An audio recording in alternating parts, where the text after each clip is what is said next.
Hey crew, it's Pitt, and I'm back, stepping on toes in Genesis. We're going to dive into Genesis 16 today, and we're going to talk about the children of Abram, or Abraham as he becomes to be known. And we're just going to dive in, and we're going to start reading it. I'm not going to give my standard disclaimer. If you have not watched the other videos, they'll be linked up here. You should check those out first.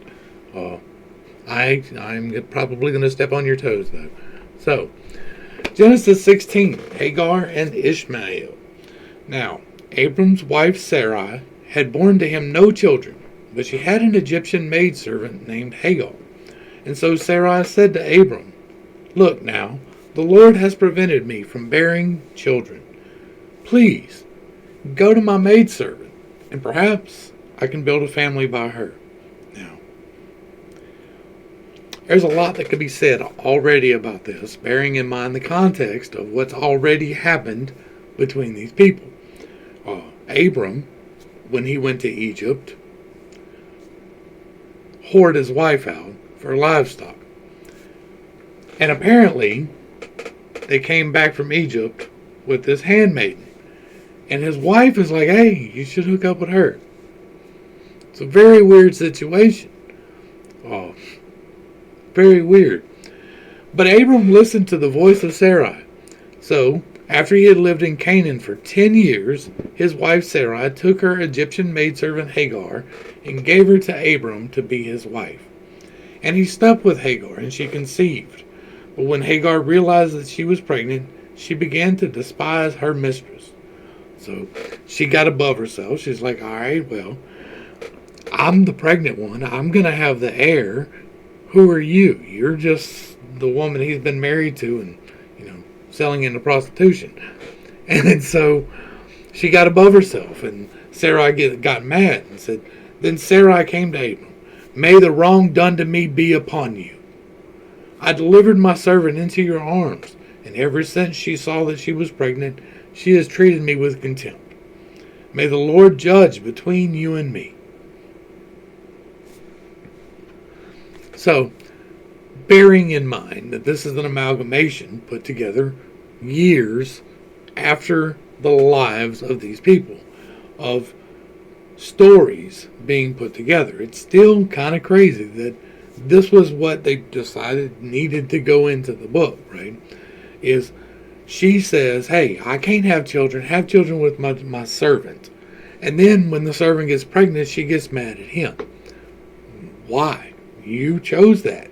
You went to him and said, "Here." Doesn't make any sense, does it?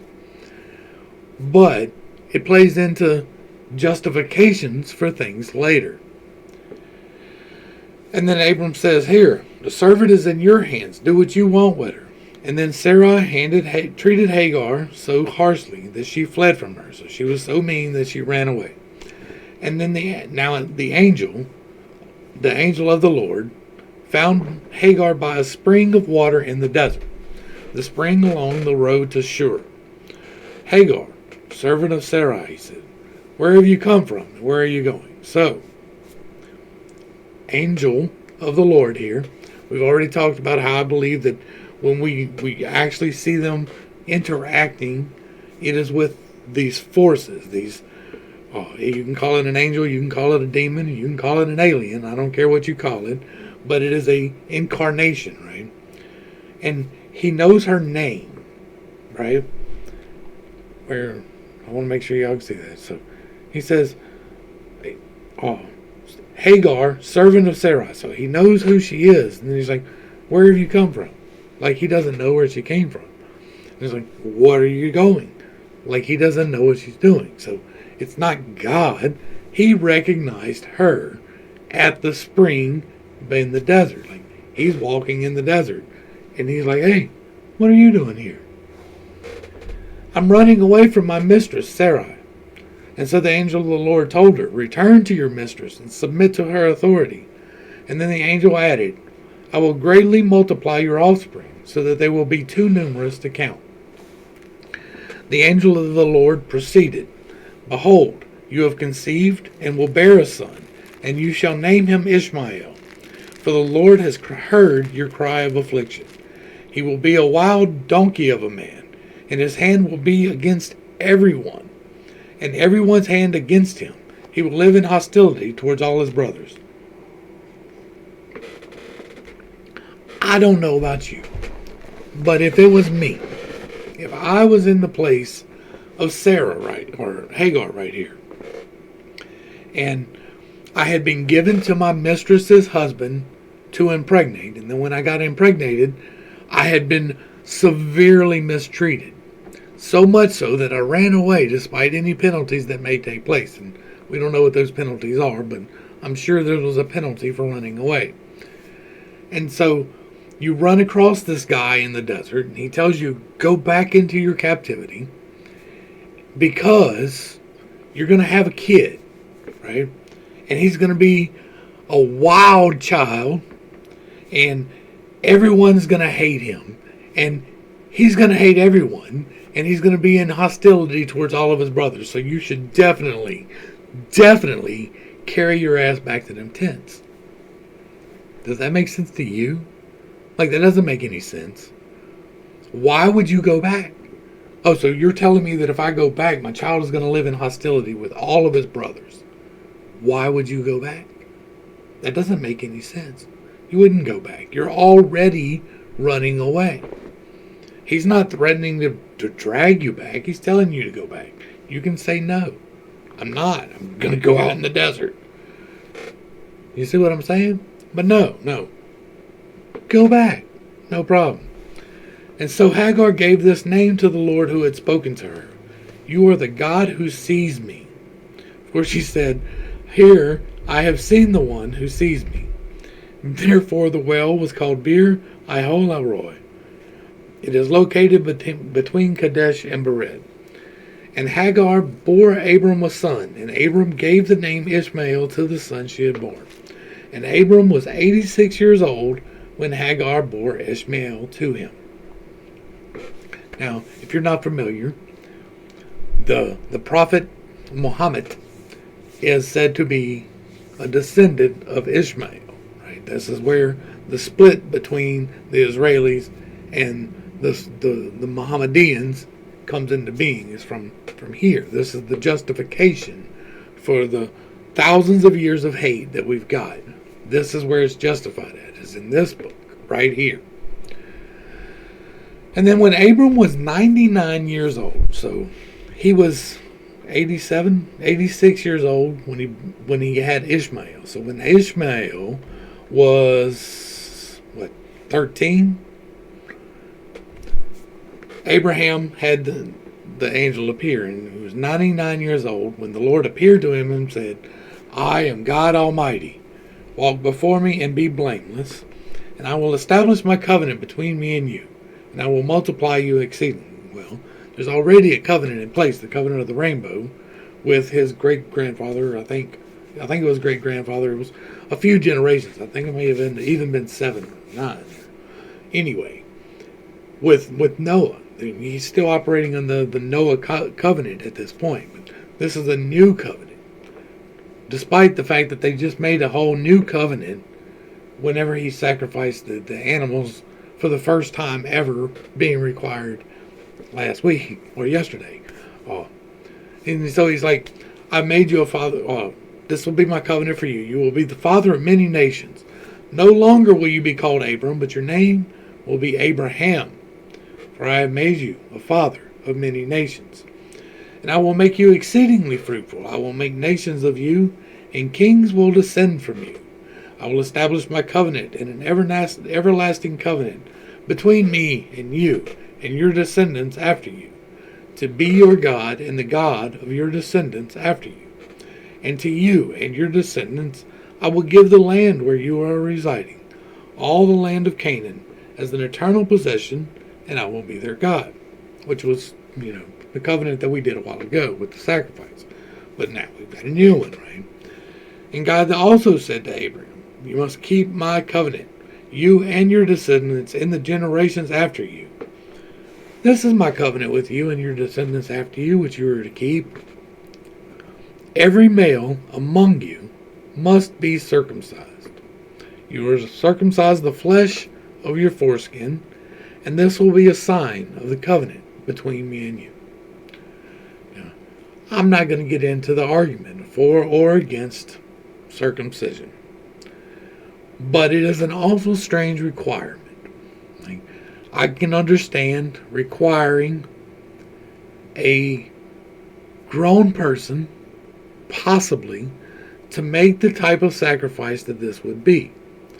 I cannot understand requiring it of a child 8 days old or at any point before the age of majority, when they're able to make a decision on which God they will follow. I do not hold with the Catholics' idea that you can baptize a baby and they're saved forever. That's kind of dumb. And I don't hold with this covenant. I don't think it was real. I think that this was one of those issues. Because it's not just, you and your son, right? It's generation after generation. Every male must be circumcised when he is 8 days old, including those born in your household and those purchased from a foreigner, even those who are not your offspring. Whether they are born in your house or purchased, they must be circumcised. My covenant in your flesh will be an everlasting covenant. But if any male is not circumcised, he will be cut off from his people. He has broken my covenant. Again, it seems a little bit weird to me. Before, God's covenant was go forth and be fruitful and multiply. God's covenant was do unto others as they would have them do unto you. It has not been sacrifice goats up until very recently with this one guy. It wasn't cut off a piece of your body in sacrifice to the God. It was definitely not cut off a piece of your child in sacrifice to the God. That seems a little bit misdirected. It's a good way to put that. I talked before about how there are very real forces, and how these very real forces of good and of evil can manifest and can interact with us and to tempt us and to get us to do things that are not right. Sometimes they are disguised as what is right, and you don't realize until after, when you see the results of how bad that was. Really, really bad it was.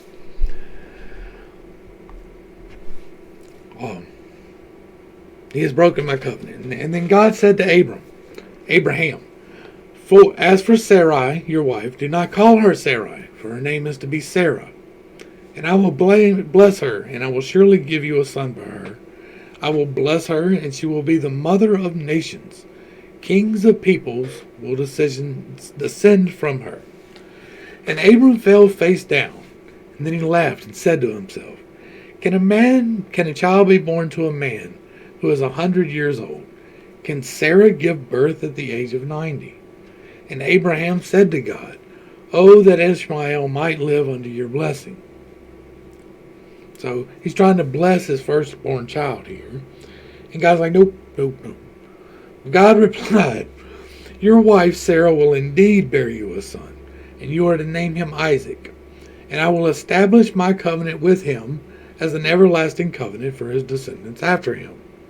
And as for Ishmael, I have heard you, and I will surely bless him. I will make him fruitful and multiply him greatly. And he will become the father of 12 rulers, and I will make him into a great nation. But I will establish my covenant with Isaac, whom Sarah will bear to you at this time next year. And when he had finished speaking with Abraham, God went up from him. And on that very day, Abraham took his son Ishmael, and all those born in his household were purchased with his money, every male among the members of Abraham's household, and he circumcised them, just as God had told him. And so Abraham was 99 years old when he was circumcised, and his son Ishmael was 13.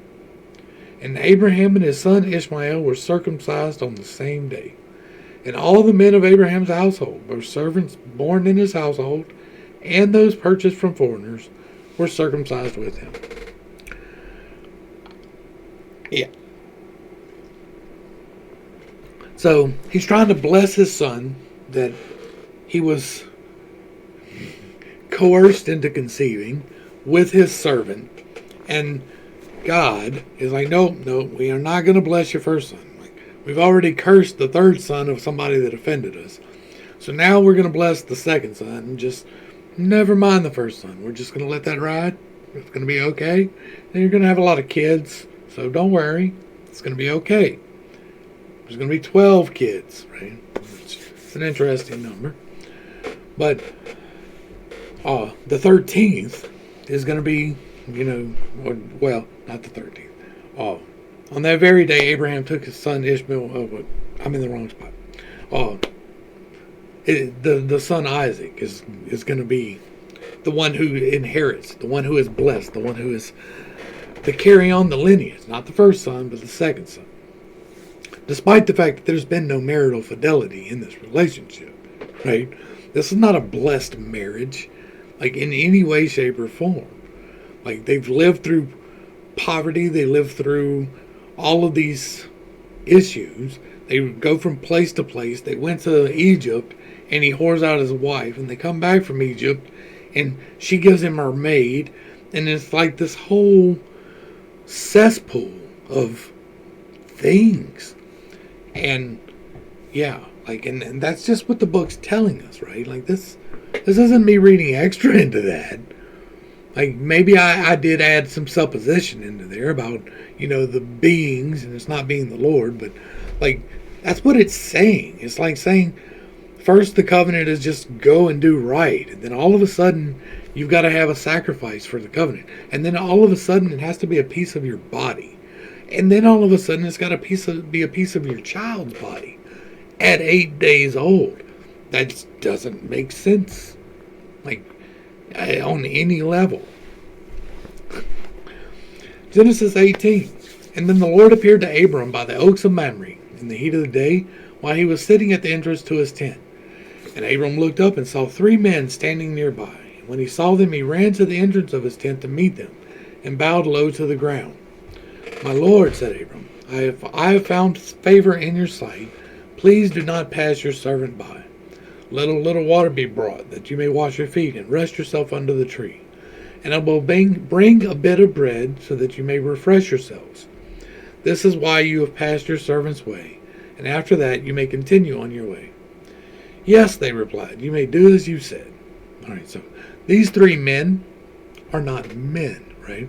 They are noticeably different than other people. They are so much so that he mistakes them for one of the divines. Not just one of the divines, but 3 divine beings, right? And so he's like, here, let me take care of you, because he wouldn't do that if he just saw somebody passing by, just some random person. But these people were markedly different, so much so that their countenance showed who they were. And so he's like, he hurries to the tent and he says to Sarah, quick, prepare 3 seahs of fine flour and knead it, and bake some bread. And meanwhile he ran to the herd and selected a tender and choice calf and gave it to a servant, who hurried to prepare it. And then Abraham brought curds and milk and the calf that had been prepared, and set them before the men, and stood by them under the tree as they ate. Now, this is an interesting thing, because right here he is serving the divine people, right? And what is he serving these divine people but a choice calf, which is a baby cow, and curds and milk, which is, if you're unfamiliar, when you make cheese, curds is the solid protein that they take and separate from the whey and make cheese from. But when it's first formed, it's called a curd. So he's bringing the protein of the milk, and he's bringing the beef. Well, that's against the dietary laws according to Moses. Like, you can't eat those things together. It's forbidden. So you would think that these divine people would be like, hey, I can't eat that. Come on, man, what are you doing, man? But no, it's no problem. And where is your wife Sarah, they asked. She's there in the tent, he replied. And then the Lord said, I will surely return to you at this time next year, and your wife Sarah will have a son. Well, I mean, he's already been told that, right? That was up here. But no, and now he's being told it again. This is the shoehorn effect going into effect. And then the Lord said, I will surely return it to you this time next year, and your wife Sarah will have a son. Now Sarah was behind him, listening at the entrance of the tent, and Abram and Sarah were already old and well along in their years. And Sarah had passed the age of childbearing. So she laughed to herself, saying, after I am worn out and my master is old, now I will have this pleasure. And the Lord asked Abram, why did Sarah laugh and say, can I really bear a child when I am old? Is anything too difficult for the Lord? At the appointed time I will return to you in about a year, and Sarah will have a son. But Sarah was afraid, so she denied it and said, I did not laugh. No, replied the Lord, but you did laugh. Now, people try to say that this instance of the Lord right here is Jesus, right? This was Jesus coming down, and that's how they recognized him. All of that, and I don't believe that. I don't. I believe that this was what it said it was. It was some divine being, some of them angels or demons, and they came, and they were on their way to handle some business, right? I think that these particular ones happened to be aligned towards good, and maybe there wasn't as much discord as we have been led to believe between the ones that are for the good and the ones that are not, because the one guy that required the sacrifice and told him he had to cut off a piece of his penis, then told him the same thing that these guys did. It's like almost like they didn't know the other one had told him already, that she was going to have a child, that miraculously, past childbirth, she's going to have a child. And not only is she going to have a child, but she's going to have a child that they're going to bypass the blessings of the firstborn child in order to bless the second child. I'm not saying that there might have been some divine intervention in that situation, but there might have been some divine intervention in that situation, much like there was divine intervention a couple thousand years later for a Messiah, right? And there might have been a miraculous birth because there had been a miraculous pregnancy aided by technology that was beyond the scope of Abram and Sarah. And even though she may not have known it happened, like someone else may not have known it happened, it doesn't mean that they didn't do it. Like, they are unaware of chloroform.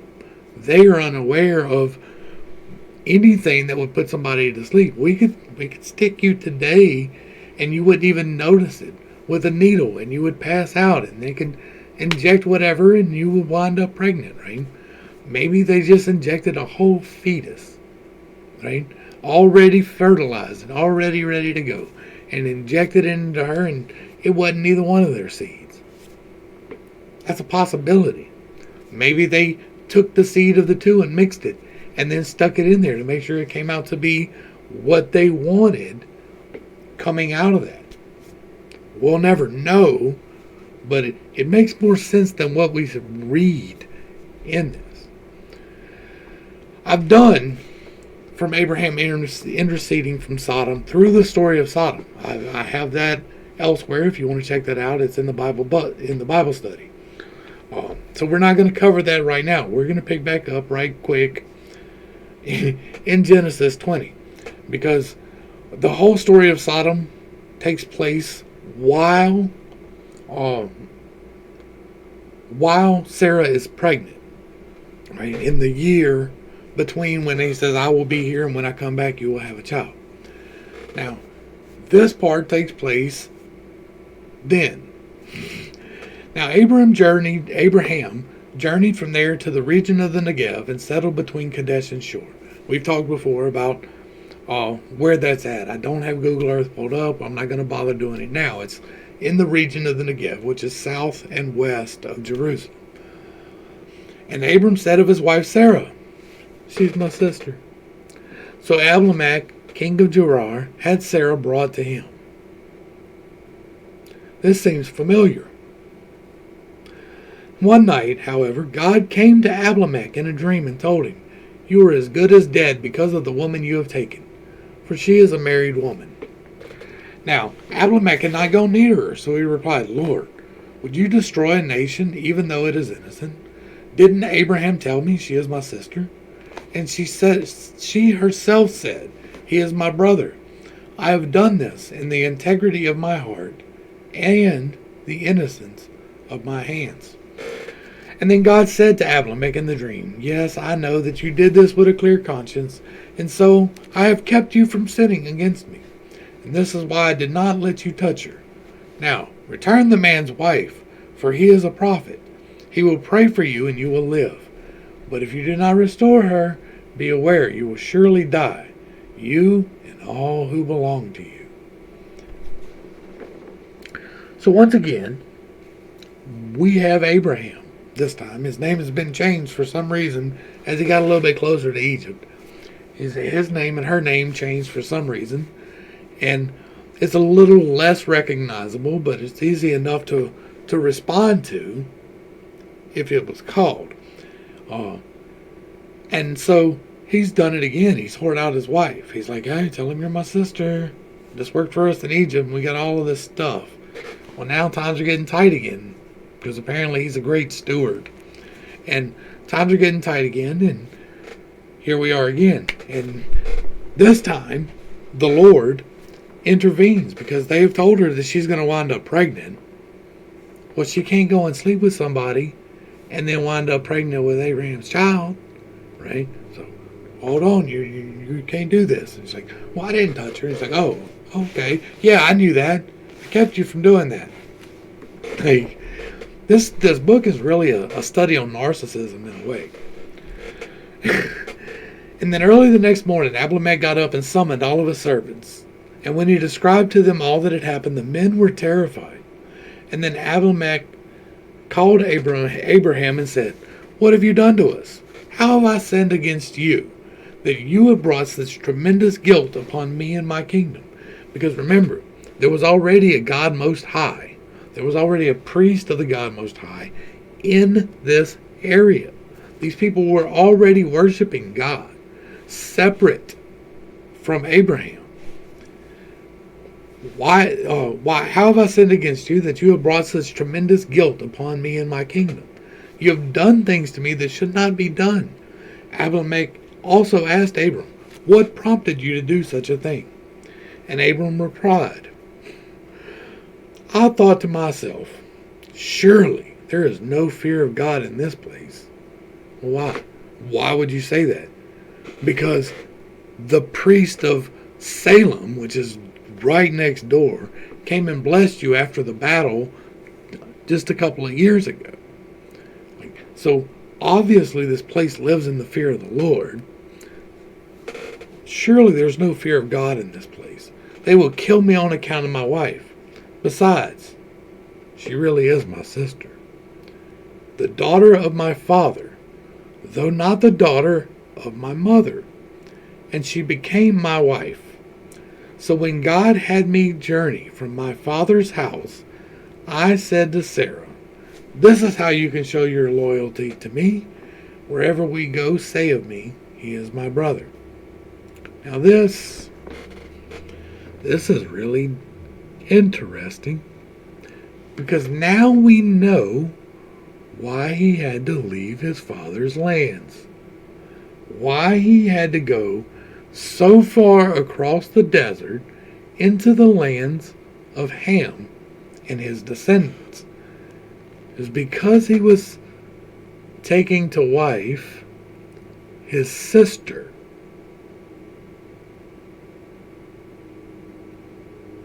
And you can try to justify that in any manner that you want to. I know that this is going to piss people off, and that's just what it is. But he was taking to wife his sister, his father's daughter, and his father ran him off. And his nephew Lot went with him, but his nephew Lot seems to like the sinful places because he made his tent over next to Sodom, right? And Sodom, we just skipped, but I've done a study on, was a dreadful place to live. Not because people were having homosexual sex. That was happening anyway. That was happening in other places, and there was no rain of sulfur. But because they were forcing themselves upon other people, right? They were doing really bad things in Sodom and Gomorrah, and it wasn't necessarily just having homosexual relations. If you don't know, check out the Sodom and Gomorrah video. But he got ran off because he took his father's daughter as his wife, and then he takes her to Egypt and he sells her as a whore to the Pharaoh for livestock. And then he goes back home for a decade or so, 13, 15 years, something like that. And then he comes back down. And as he comes back down, he decides, you know what, that worked out last time. Let me sell my... And here's another thing, right? He was 99 when he got told that she was going to get pregnant. I'm assuming she's a couple years younger. So let's say 95 and be generous. That's 4 years younger. She's a 94-year-old woman. 94, 95. Who's buying? Right?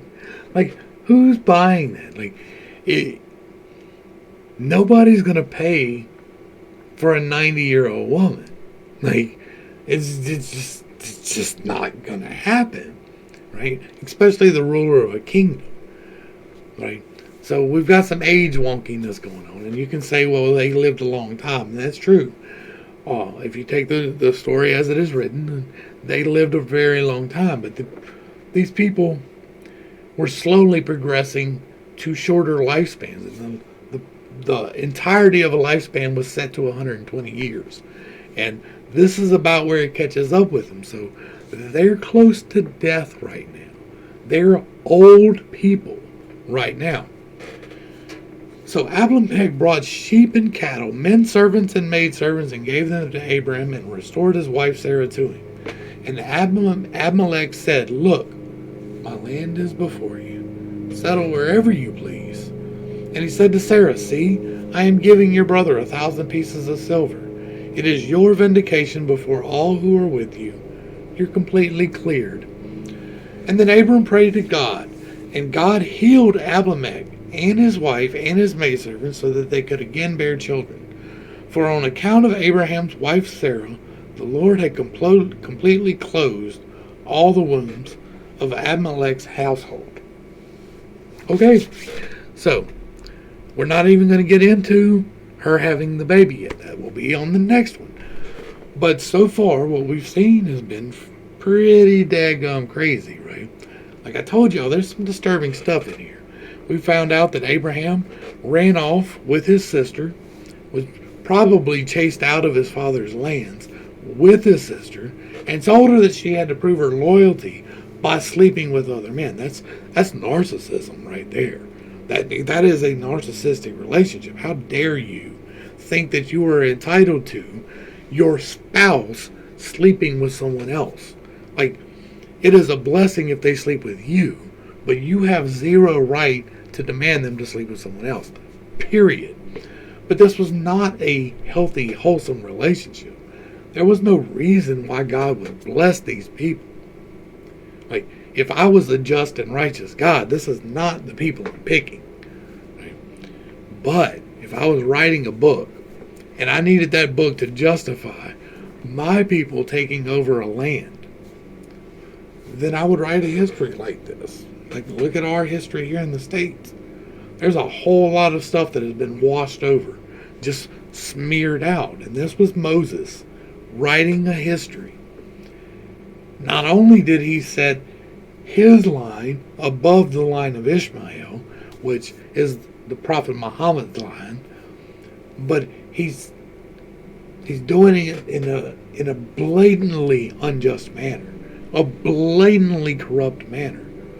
Like, this is not just rewards for just actions. This is a man who has sinned, even according to just the covenant of the rainbow, right? He has not been fruitful and multiplied at all. He has not been a good steward of anything. He has shed the blood of his brothers, like, right? When he went to rescue Lot, he shed the blood of his brothers. Like, he has not been an example. The only thing that he has done is to enter into covenant with God in a manner that requires sacrifice, first of animals, and then of a piece of himself, and a piece of his children, and everybody in his household. That is not a good thing. I know some people are very upset with this. Like, if you made it this far, you're probably not. But this is what the book says. Like, this is a literal interpretation of the book. Yes, I am bringing some speculation into it, but it is to speculate about what it's actually saying as opposed to what we have been told it said forever. Like, we've been told forever that this was, no. What we've been told has been wrong. And it's time to recognize that. I hope I brought a little bit of enlightenment and not too much confusion to a very serious topic. This is serious. Like, I didn't want to do this, y'all. I really did not want to do this. I was perfectly fine with just me knowing this information. But God's not. God is not good with me not telling this. So I have to tell this. I have to point out this. Because the perversion of what we were promised starts here, but it continues through the rest of history. When we get to Exodus, oh my God, the stuff in Exodus. Y'all think this is crazy. Exodus gets nuts too. And then we get into Leviticus. Anyway, I hope I brought a little bit of enlightenment and not too much confusion. I hope that you go back and read this. I hope that you take the time to go back and read through this in multiple translations. The Bible Hub is a good place to do that. If you go and enter in any verse, it pops up with all the translations at one time. It all comes up at once. I like to do it this way. I can go and look up what I need to from there, but we really haven't had to do a word study yet. Not in any of this Genesis stuff. And so Bible Hub is really good for that, because you can click on the verse and then you can click on the word and it pops it up and it tells you what the word means and all the possible translations of the word. Go back and do the time. Do the research. Read the book yourself. Take off the blinders. Just read what it says. To the crew, thanks for hanging out. I appreciate every single minute that you are here with me, and I am praying for you every single day. Till next time, this has been Pittstake. Peace.